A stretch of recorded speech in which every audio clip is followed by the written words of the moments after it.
بگو مانلی چه اندازه‌ایه؟ چقدر؟ بزرگه. چقدر بزرگه؟ از تو بزرگتره؟ آها، حرف میزنه مانلی؟ میگه من گریه میکنم. آها، چه حرفایی میزنه. بعد تو رفتی دیدیش؟ از پنجره. از پنجره دیدیش. برای چی آورده بود امروز؟ یه بنز. چه رنگیه بنزش؟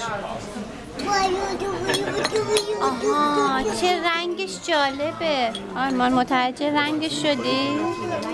بابا رنگش چیه؟ از این میخوری؟ اضافه دایی همه نمیشه شما. چی؟ نقره‌ایه. وای چقدر قشنگه. کجا هست؟ بابا